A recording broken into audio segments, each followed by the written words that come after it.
Robotic Pole Inspection Collar, also known as BRIP, presented by Group 7, composing of John Carlos Gomez, Jose Andres, Romandos Bueso, Kevin Cliche, Maxime Bastovi, Ryan Cadan. So, the project objective is to create a robot that can perform the following things: safely ascend and descend a wooden utility pole, perform tests on wooden poles for structural integrity, adjust to varying diameters during the climbing process, able to be controlled by an end user such as a technician, send the results of the test performed to the end user. Moving forward, this is our project approach.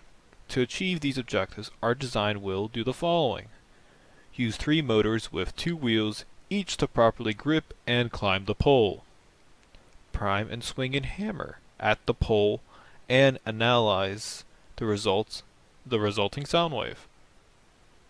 Use 3 linear actuators with force feedback to adjust tensioning during the climb. Connect via Bluetooth to a mobile application to both control from and send test data to. And finally, utilize a collar-shaped design to attach around and properly test a utility pole. Moving forward, this is our block diagram, which will indicate how each of our subsystems will interact with each other, and our microprocessor, which controls all of them. At the heart of our operations is we have a microprocessor. This microprocessor is a Raspberry Pi. This Raspberry Pi will be paired with a transceiver to talk to our user interface subsystem.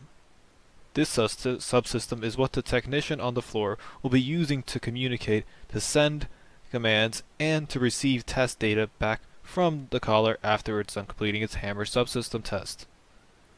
In the user interface subsystem, we have our mobile app, which works with our transceiver, and that works with the microprocessor. The mobile app works with our server/data storage, and that works with our web app, which is a user interface for the technician. Next, we have our hammer test subsystem. This hammer test subsystem, it has a microphone, DC motors that rotate the outer collar, solenoids that are attached to the DC motor with a gear that's attached to our gearbox mechanism, and that gearbox mechanism is what loads the hammer and spring system. And all this sends its data to the microprocessor, which will send the data to the user interface. Moving on, we have our climbing subsystem, which is composed of 4 sensors at the end of linear actuators. This allows the climbing subsystem to know how far should the linear actuators be extended. And in that climbing subsystem, we have our DC motors, which are attached to our wheels. This is what will drive our collar up and down the pole. Finally, to power every other subsystem, we have our rechargeable battery subsystem, which is composed of a 1-hour battery, of 1-hour battery life, to be specific. That is the end of our intro. Moving on to the 3D design portion of the project. I was mostly in charge of the 3D design, although I did have help from John Carlos.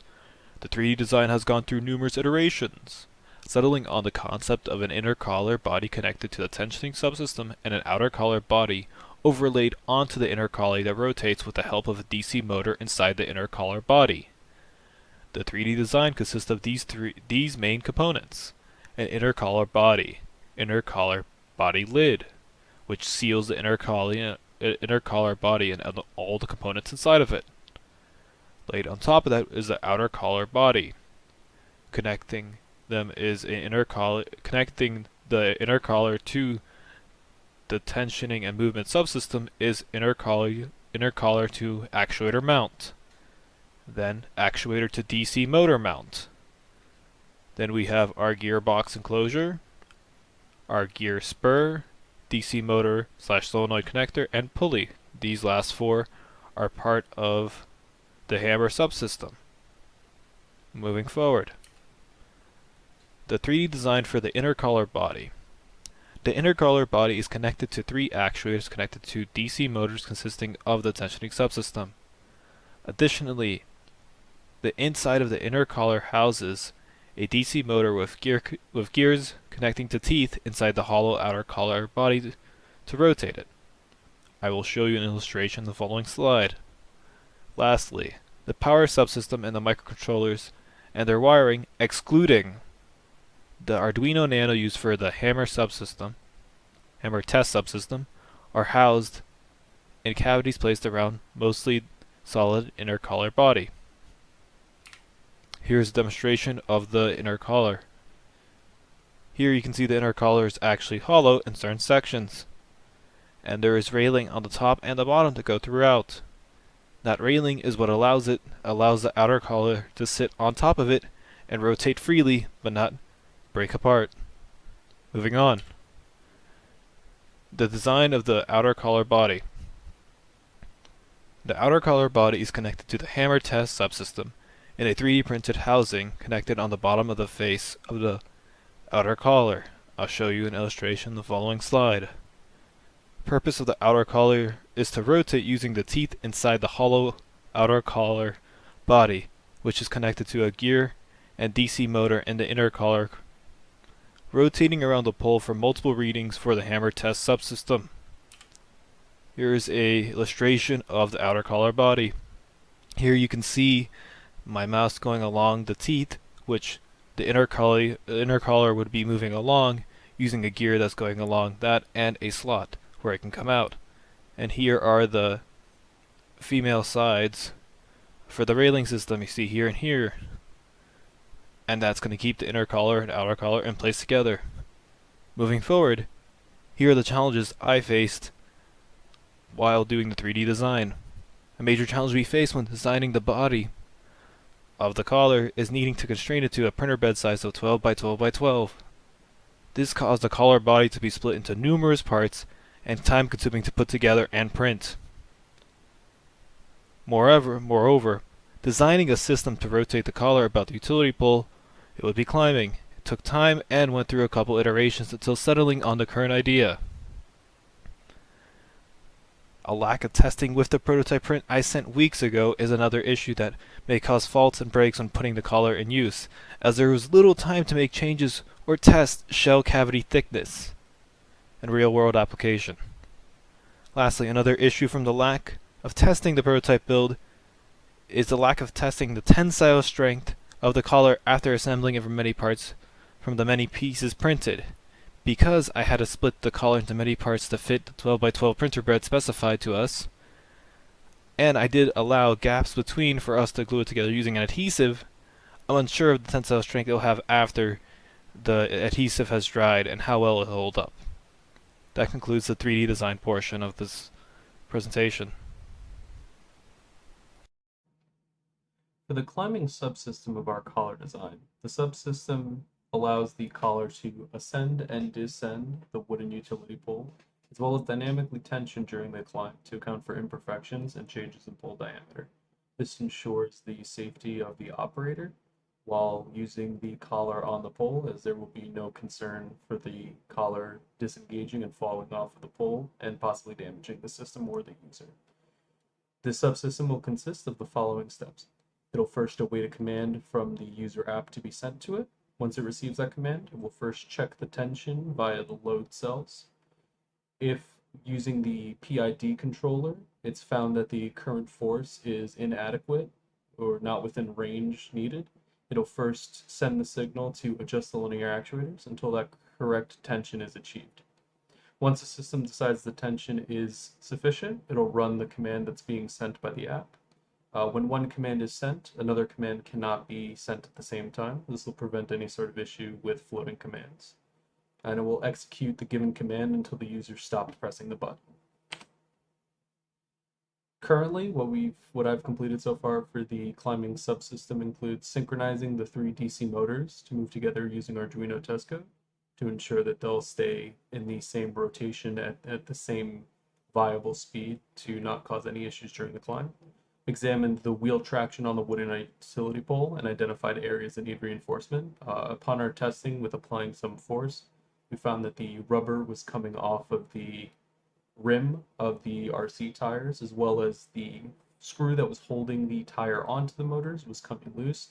So we'll need to apply some sort of method, an adhesive or some other adjustment to it to ensure that those stay stable and rigid during proper operation. So far, I've confirmed that we do not require a speed controller at this stage. They seem to be within the same speed and not deviating far enough from each other that it's an issue. We will, of course, reevaluate this at a later stage as it may become apparent later on that the speed is ever so slightly out of sync and this may cause an issue. We've also examined the magnetic sensors along with the magnets we have to confirm that the magnets can trigger the sensor from about a quarter-inch away, which is the necessary range to use for a speed controller if we decide that's necessary. It can also be good for confirming the location of the collar after rotation during the hammer test to ensure that the collar is returning back to the starting position. This is a video demonstrating the motors running in sync. So as you can see, it's just a simple connection to all of them with a potentiometer being used to create a pseudo PWM signal just to show some speed control as well as a change in motion. Full rotation to the right puts them in one direction, whereas a rotation to the left switches them to the other direction. We observe they're within fairly the same motion.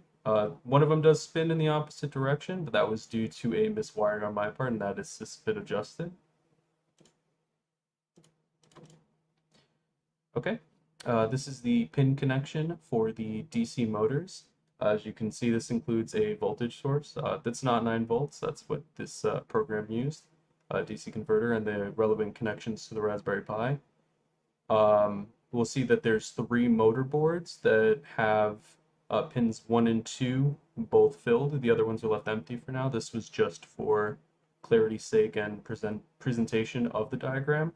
In the real thing, pins 3, 4, and 7 for each motor board will be set to the VCC, while pin 8 will be grounded, and pin 5 and 6, which are current sensors, will not be used on the motor driver boards, as well as the relevant battery connections to send the voltage to the motors. For the linear actuators, we have our 3 load cells, each going to an HX711 pressure sensor that's hooked up according to the data sheet of the HX711. These are then sent to the Raspberry Pi, and then these are connected to the same motor driver boards that are used for the motors that will be connected in the same fashion. Again, some of the connections were excluded here just for proper presentation of the diagram.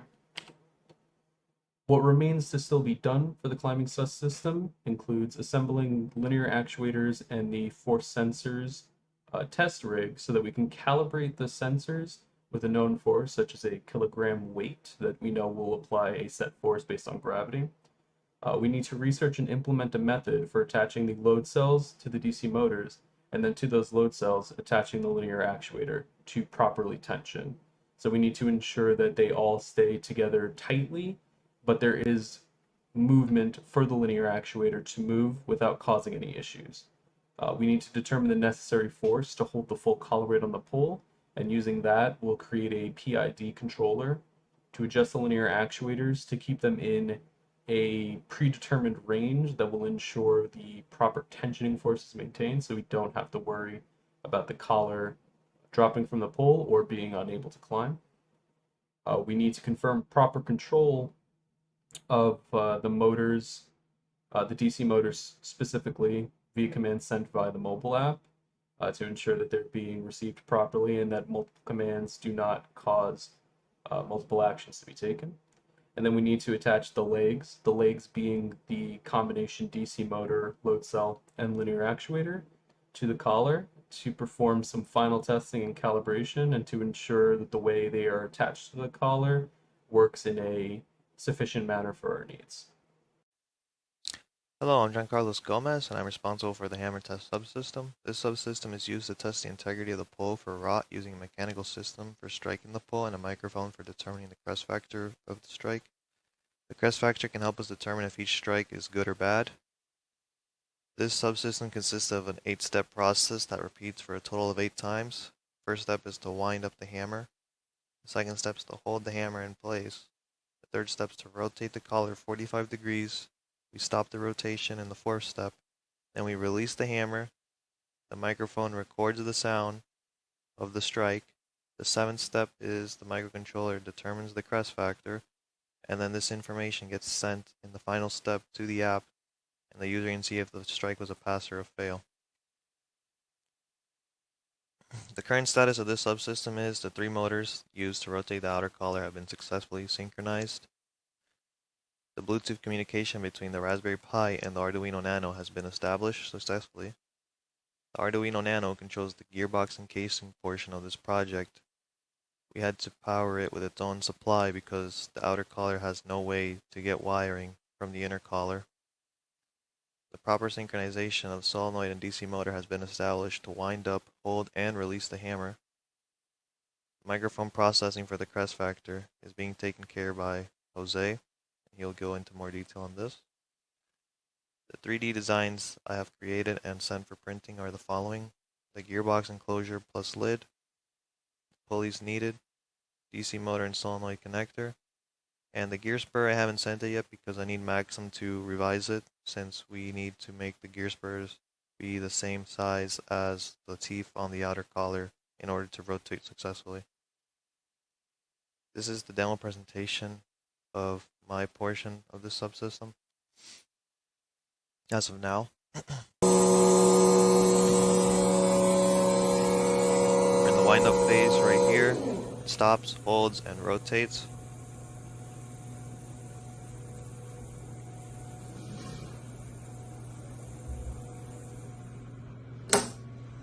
Stop the rotation, we release the hammer, and this stage the microphone would be recording and picking up the strike, and then the microcontroller would process it and send it back. So that would be combined later on. As you can see here, the Bluetooth module is working successfully. The Arduino Nano is being powered by the 12-volt supply. It's not connected to anything. It's receiving commands from the Raspberry Pi via Bluetooth with the HC05 module.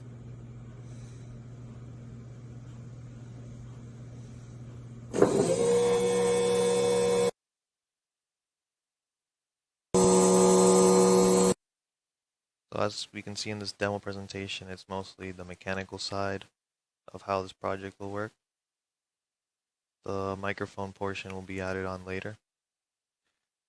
The collar rotation pin connection is the following. I use 3 DC motors and 2 motor driver boards.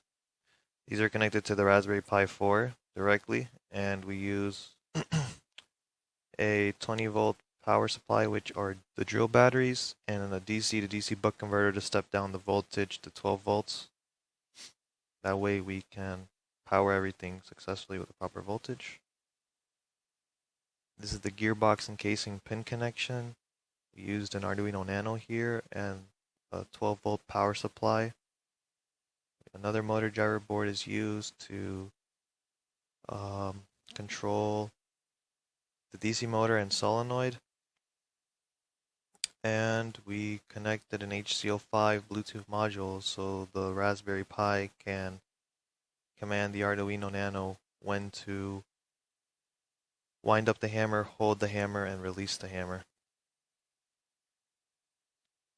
This is the first 3D print model I designed, which is the DC motor and solenoid connector. The DC motor and the solenoid had no way to be connected, so a special part had to be printed out. And also this part would help prevent shorting because there's 2 metals exposing, which can cause both components to short. This is the gearbox enclosure. Here we will attach the 3 pulleys, the hammer, the spring, and the solenoid, the gearbox. So everything's going to go in here mostly.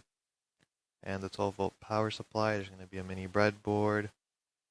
Once we have this printed out, it's a huge step forward for this subsystem because we can finally test if our striking mechanism will work successfully. These are the pulleys that will be used in the gearbox. These are the gear spurs that will be placed on the 3 motors to rotate the outer collar. I need Maxim to adjust these to the proper dimensions. The remainder of the hammer test subsystem is we need the 3D components printed out. There has been a long delay due to miscommunications from parties responsible for printing. We need to put the printed components together and create the gearbox and casing, drill a hole in the hammer, attach the spring, and obtain a rod to make the pivot point. The gear spur needs to be modified to the outer collar teeth dimensions. We need to place the 3 motors for rotating the outer collar on the inner collar and attach these gear spurs. We need to combine the current code with the audio processing code Jose has developed. We need to synchronize the hammer test subsystem with the application so we can view output on the application and the user can input start the subsystem from the app. I'm also responsible for the rechargeable battery subsystem. I set up the DC to DC buck converters to the proper voltages, 12 volts and 5 volts. The 12 volts are to power the solenoid, DC motors, linear actuators, and the 5 volts are to power the small sensors, power the microcontrollers. I also attached the batteries to the Power Wheels adapter. We will begin working on displaying the battery percentage on the mobile application. Battery will also be mounted on the inner collar facing towards the pole. It's the only place that we could really mount this because the outer collar is moving and it would be a hazard for our wires. The wiring will be determined once everything is printed and put together. I will work on this with Maxim. This is the battery subsystem flow diagram. Basically, it consists of a charging, idle, and discharging state. So when we finish our application, we put this to charging state until the next use. Once the batteries are fully charged, they'll go into idle. And then once the collar is in action, it'll begin discharging the battery, and it's a repetitive process. Okay, I am responsible for the mobile app in the project. The mobile app serves to allow the user to control the collar via Bluetooth. It is the main form of communication between the user and the collar, and it allows the user to control it. And it has 4 main controls, which are move up, move down, conduct a hammer test, and stop. This is just a general flowchart of the user interface subsystem. So when the user first opens the app, they will select a Bluetooth device to connect to. Once they are connected, the user will tap a button to send a command to the collar. The microprocessor will read the command and execute some task accordingly. And then the microprocessor will send relevant information back to the app, such as hammer test results. The status on the mobile app, basically my progress.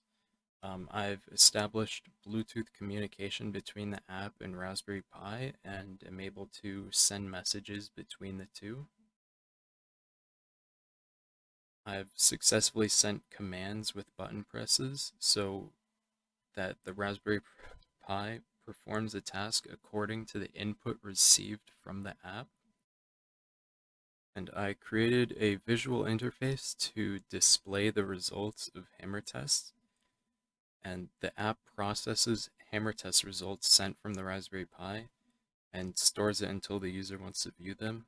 Basically, I've created an object class for test results, and each time a hammer test is done, the results are stored in an array, and then when the user wants to view the results, that array is sent in an intent to the activity that displays the results.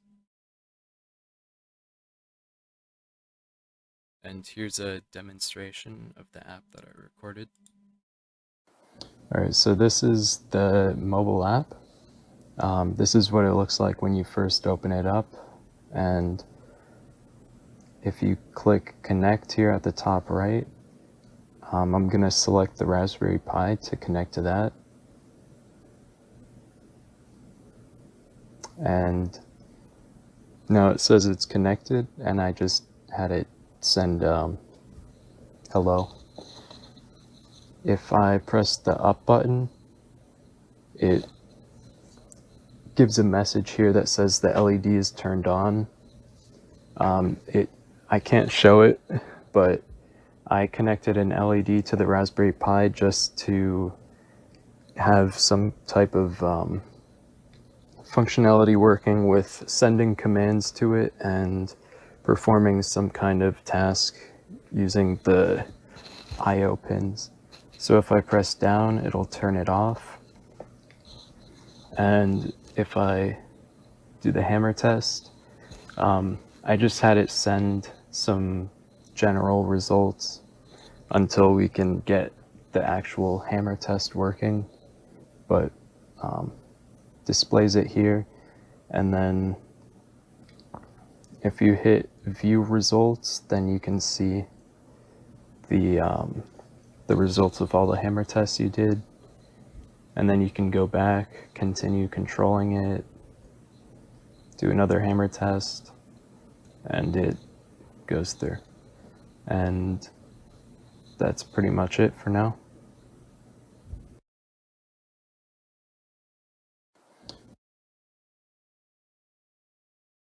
And the remainder of work for the mobile app, I still need to work with John Carlos to read the battery level and then send the battery level to the app and display it. And later on, once we are combining all the parts together, I just need to change the button commands accordingly to the final Python code for the entire caller. And then if any small changes arise in between, I'll make them if necessary. And that's about it. My name is Jose Hernandez. I am in charge of the microprocessor system, which generally is going to be taking care of the hammer system, the climbing subsystem, and the user interface. So the microprocessor is going to be used to communicate with all the subsystems. Our microprocessor is the Raspberry Pi. This Raspberry Pi is going to be communicating with both the Arduino and the mobile application that is being developed by Ryan in order to put everything together so that the robot is able to function through the few inputs from the mobile application. So Bluetooth is going to be used in order to communicate with the Arduino. Since we are going to be having a lot of moving parts, it is necessary that we have some sort of Bluetooth connection. So using a internal library with the Raspberry Pi and the Arduino, we're going to have some sort of Bluetooth connection in order for those two to communicate with each other. What is going to be happening is the mobile application is going to send some input into the Raspberry Pi. That Raspberry Pi is going to then communicate with the Arduino if necessary with that same input in order to move some motors.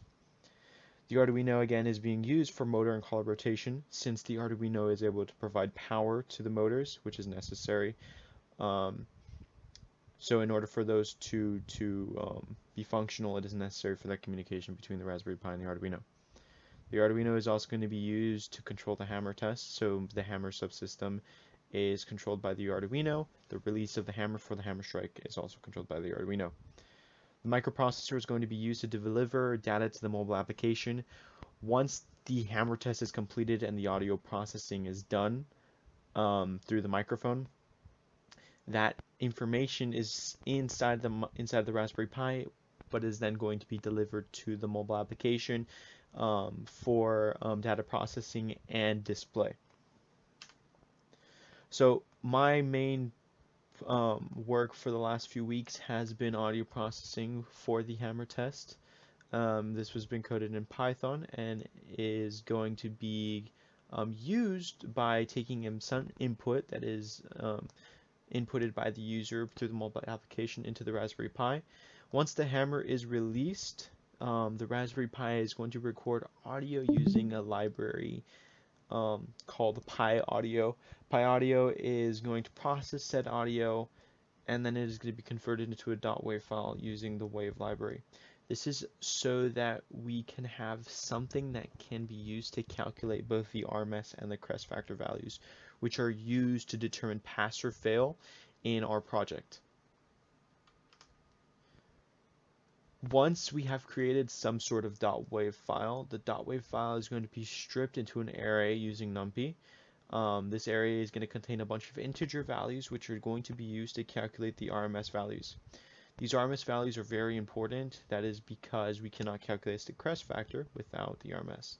The crest factor is used to determine our pass or fail, as it is a good determination through testing that we have done to determine whether or not the poles are hollow or rotting compared to a solid wood. So the crest factor again is going to be used to determine pass or fail from these testing, which is then going to be returned to the mobile application to be viewed by the operator on site and can be used and can be saved for later viewing for testing and or bettering of the system. For the remainder of the year, I'm going to be working on adding the audio processing system in combination with calculation and the hammer strike coding that John Carlos has created alongside my help. I'm going to work on the communication between the Raspberry Pi and the Arduino. I'm going to be working alongside John Carlos for this to create that Bluetooth connection between the two microprocessors. I'm going to implement motor functionality into Python for the Arduino, currently developed by Kevin. We need to have some sort of motor functionality that is within Python in order for it to work easily between the Arduino and the Raspberry Pi. I'm also going to be continuing to work on synchronizing the subsystems for the mobile application inputs so that the mobile app can submit some sort of input into the Raspberry Pi, which will then be easily transferable to Arduino if necessary in order to complete certain subsystems. I'm also going to continue working on the code in order to return pass or fail information to the mobile application. So the audio processing is going to be done using Python and a few libraries such as PyAudio, Wave, NumPy, Keyboard, and Time. This program is going to take in some audio during the hammer strike that is done through the robotic collar and return some pass or fail values that will be displayed on the mobile application and saved for later use. Currently, we'll go through this program bit by bit. I'll explain what's going on. We have our main function down here. What is going on is as soon as the enter key is used, this is going to be replicated using the mobile app in the future, where the mobile app is going to, somebody is going to press the hammer test input on the mobile app. That mobile app is then going to transmit the information to the Raspberry Pi, and it's going to kind of replicate the same thing as if I were to click enter now. It's going to begin the hammer test subsystem. So in this program currently, we clicked enter, and that's going to begin our crest factor function, which is going to begin the audio portion of the hammer test. Hammer test is not shown in this code, but it is implemented in another code that I have up here. So once we hit enter, what is going to happen is we are going to create a file. Currently the file is just a base name. I will change this to a random number set later on, but currently it creates a random file, recorded.wave file, which we are going to process the audio collected from the hammer test. So here we see this is just setting up the file for the .wave file, but once we get past all of this, we're going to begin recording. So that recording is going to be a 3-second interval. It might lower based on testing, but it's going to be a 3-second interval where we record the hammer test. Once it's recorded, we're going to go ahead and put all that information into the .wave file. We're going to close it. We are then going to reopen the WAV file using the WAV library so that we can take all of the information from the WAV and put it into an array of integers. Those integer values are then going to be used to calculate the both RMS, which is then used to calculate the crest factor. The crest factor is a rating that is used to determine whether or not the pole is in a pass or fail range. If the crest factor currently, we're going to continue testing this, but currently if the crest factor is above 24, this is considered to be a pass. It means that there's not that much hollow sounding noise, but if it's less than 24, it's going to be considered a fail. Later on, we are going to implement it into this code right here, which is used to control the rotation of the collar, including the hammer test. Obviously, it's not implemented currently, but as soon as we are able to begin testing with the physical robot, we will implement these two things together.